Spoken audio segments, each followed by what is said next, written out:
Good morning and welcome. My name is Ryan Yomber. I'm with the Multnomah County Communications Office. We're here today to talk about the work underway to launch a deflection program in Multnomah County in accordance with House Bill 4002.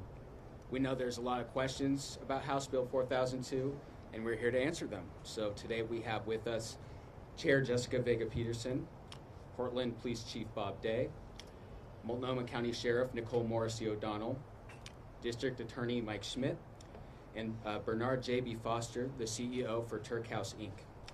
And without further ado, I'll turn it over to Chair Jessica Vega Pederson.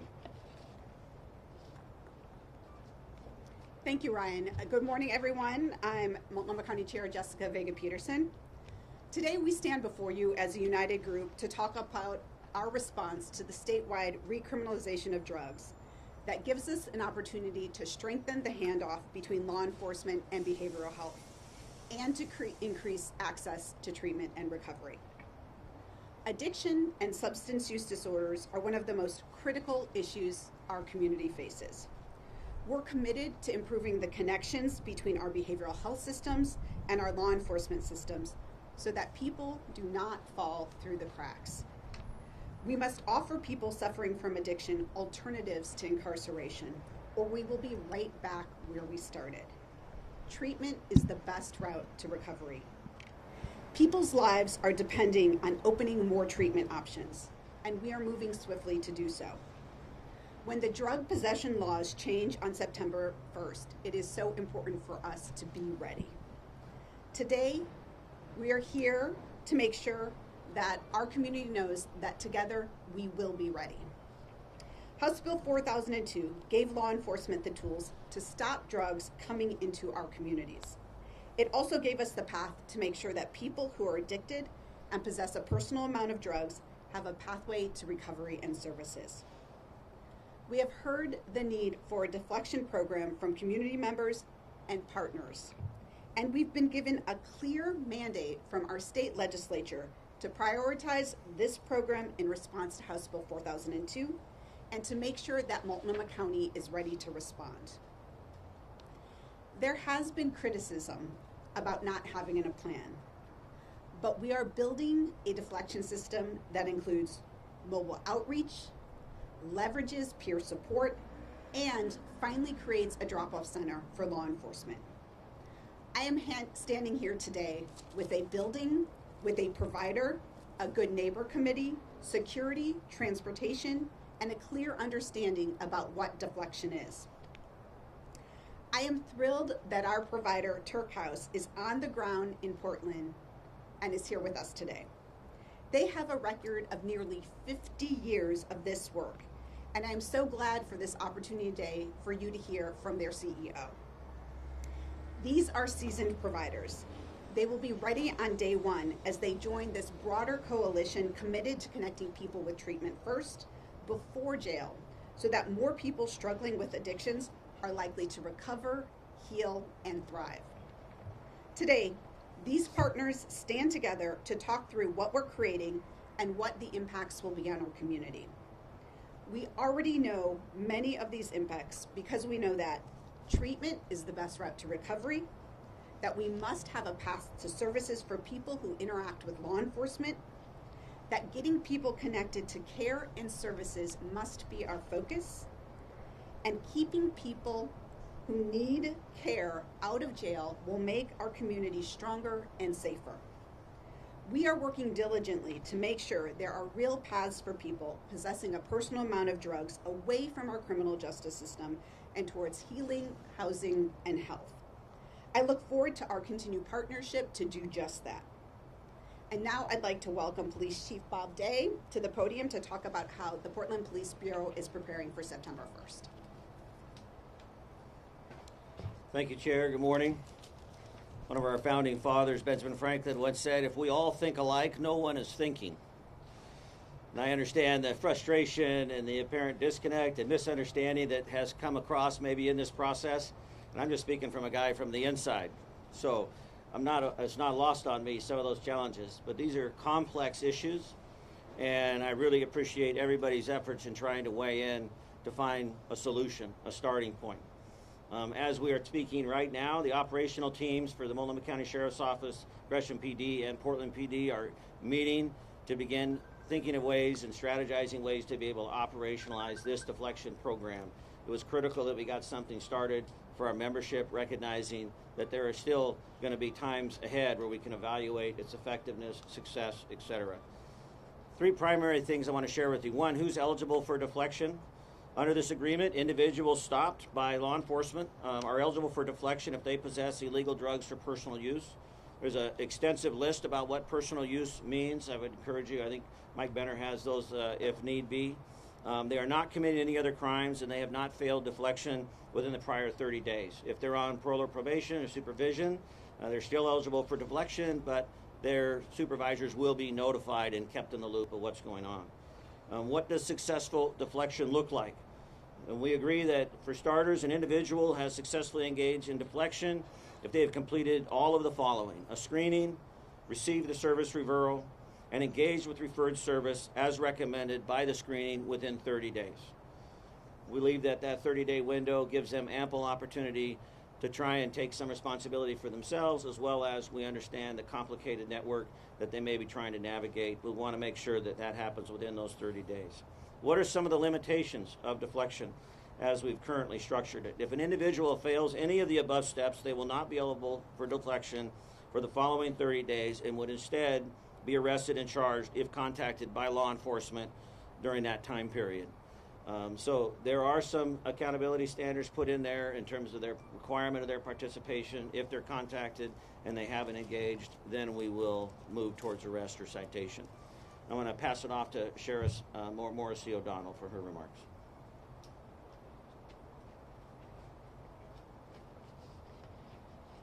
Thank you, Chief Day.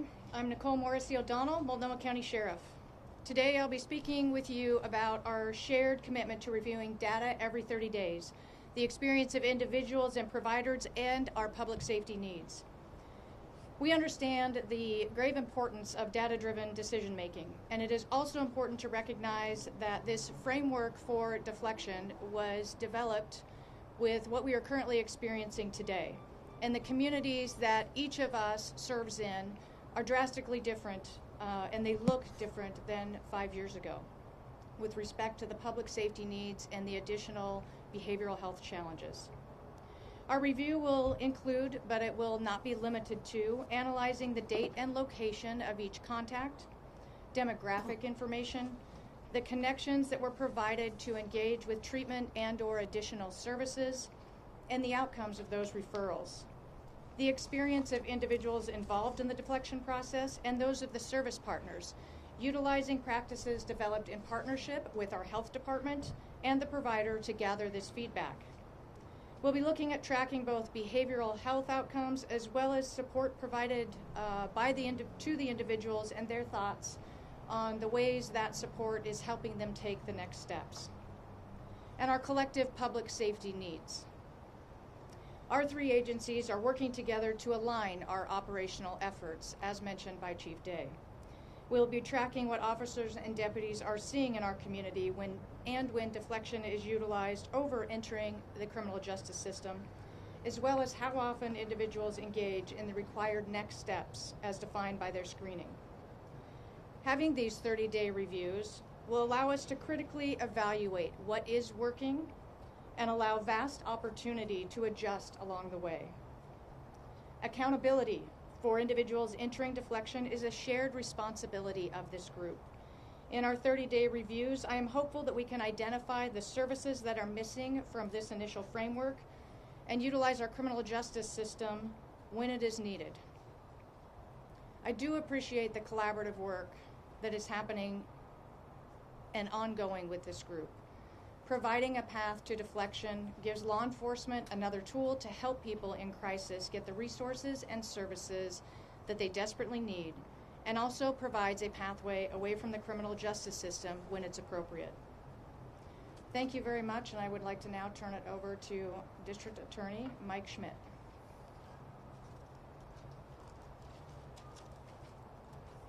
Thank you, Sheriff.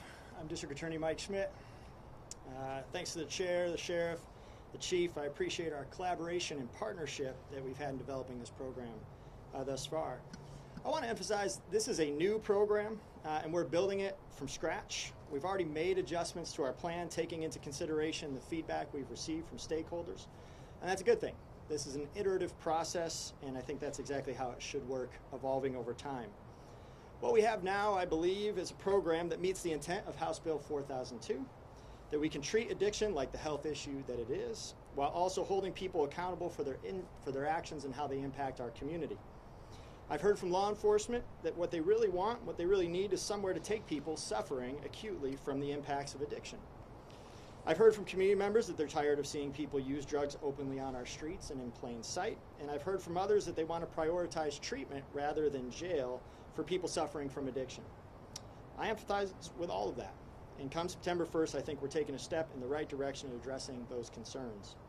We all recognize that addiction and recovery is not a one transaction exchange.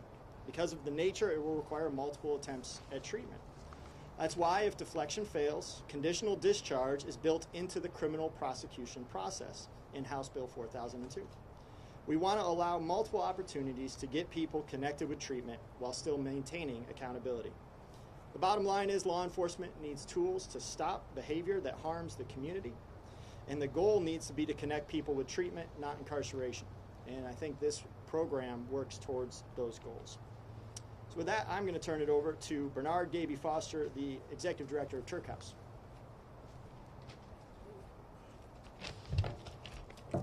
Good morning. My name is Bernard J.B. Foster, and I'm the CEO of Turk House, Inc., a substance use treatment facility from Baltimore City, Maryland. Turk House is a nonprofit drug and alcohol system that was created in 1970. Over those 50 years, we have grown to see over 70,000 patients across our various continuum of care facilities. We are extremely proud of the treatment model that we have in Baltimore, and we are hoping that we can also replicate that same sort of system of care over here in Multnomah County, Portland. In fiscal year 24, Turk House provided care for nearly 11,000 patients in the greater Baltimore community. Out of those 11,000, 80% of the patients were deflected from the emergency department services. Out of those 4,000, 68% were able to stay sober for a good 30 days. And out of that 60%, a good 40% were able to maintain sobriety for a year. Among our most significant accomplishments was the creation of the Maryland Crisis Stabilization Center and the Crisis Sobering Services in 2018 to help divert overdose-related patients from the emergency services. Our goal here is really to collaborate with the county, with various stakeholders who are behind me, law enforcement, to be able to direct patients to the deflection center and hope they are able to receive services and stay engaged in treatment.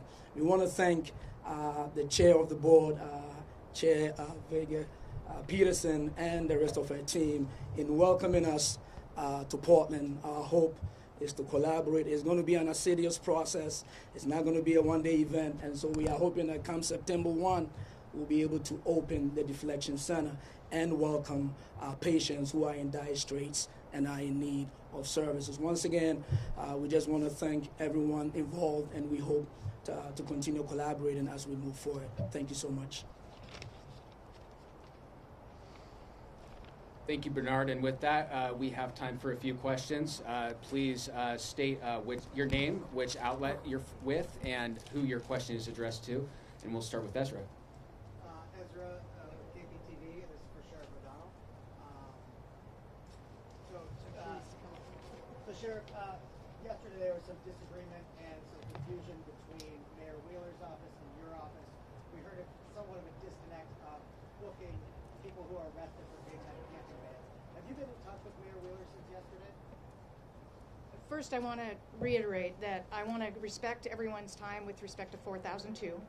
Our statements that were provided over the last couple of days stand for themselves, and I will always be a collaborative partner with the Portland Police Bureau and the City of Portland as we navigate extremely challenging times with respect to public safety and developing the best outcomes for all of our community and the safety of our community. And you said in your statement that you weren't going to be booking anybody on ordinance violations. Do you stand by that still?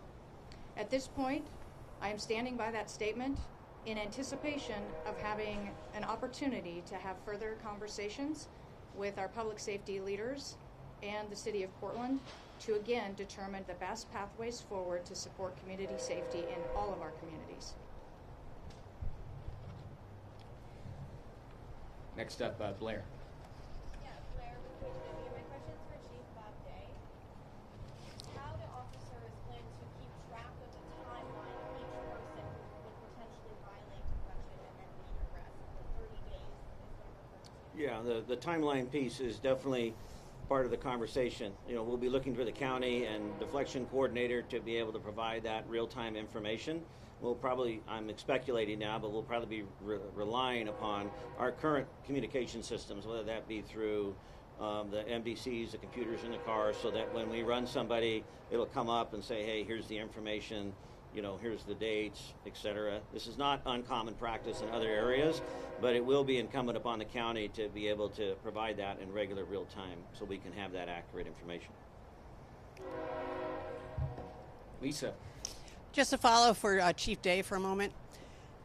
Chief, on September 1st, are we going to see officers shut down open drug use on Portland streets? Yeah, so the question is, on September 1st, are we going to see officers shut down open drug use on city streets? I would hope that we always will use our discretion when we're enforcing the laws. So to just say that there's a blanket policy around that would not be appropriate at this time, but I will be relying upon and expecting our members to be engaging in enforcement around this new law. So in the past, as you've known, we have been interdicting with Measure 110 resources, you know, issuing citations and connecting people with services. And now with the change, yes, I anticipate there to be arrests, but I also anticipate a reliance upon the deflection center. We have to settle into this thing and give it an opportunity to work. And so that's going to be my message in the organization. Yes, to take action. Yes, to participate in the deflection center. But isn't that part of the situation with the 4002 to shut down open use? In other words, in any way, shape, or form to stop open drug use on the streets. Yeah, we will be addressing open drug use on the street. And we've been doing that under 110, and we're now going to be doing that under 4002. And under 4002, we'll be taking people in custody, and we'll be taking them to the deflection center. If they're not eligible for deflection, then we'll be taking them to jail. Do you have any idea how many people at a time you can do? No, at this time, I don't know what the numbers will be. Max. Thank you. I don't know who can answer this, whoever. One of the criteria is that people engage with a service provider. What does that mean? What is engage? And then the other question is, what will be the hours of the deflection center come September 1st? And will there be any transportation service? Yeah.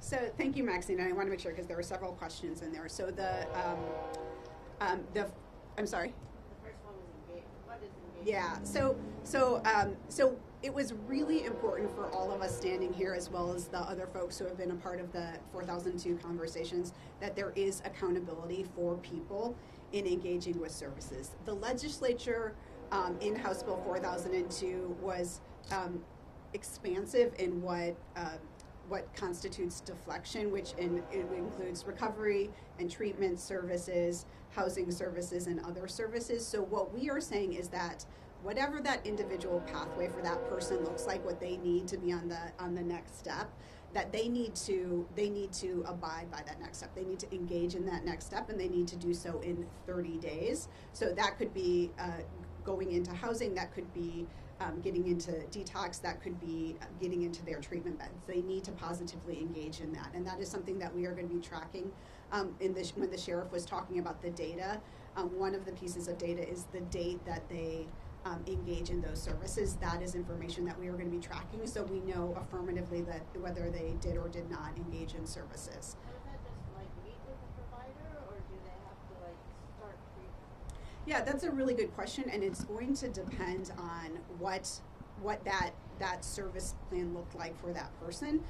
We now, as you've heard, we have Turk House engaged as the provider for the deflection center. We also have other partners who are working with us on the broader deflection system. So something that could potentially look like what we're seeing from the police and the provider that's happening downtown.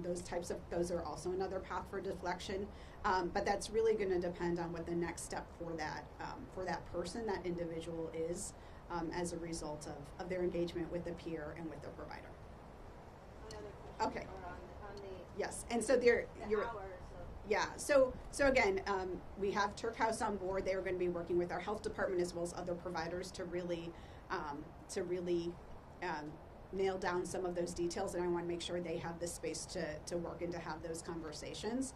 I will say that our goal and the county's goal in the deflection center and moving into sobering is to have a 24/7 drop-off center available for law enforcement. So that is the ultimate goal that we are going to be working for.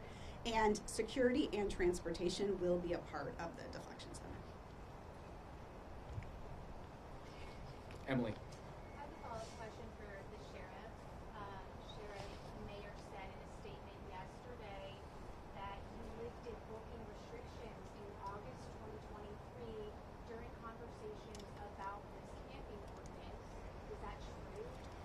So I think that everything has been said about that topic today, and if you'd like, we're going to keep the focus on House Bill 4002 today. Yes or no question. I think the Yes or no sheriff has said question. what she needs to say.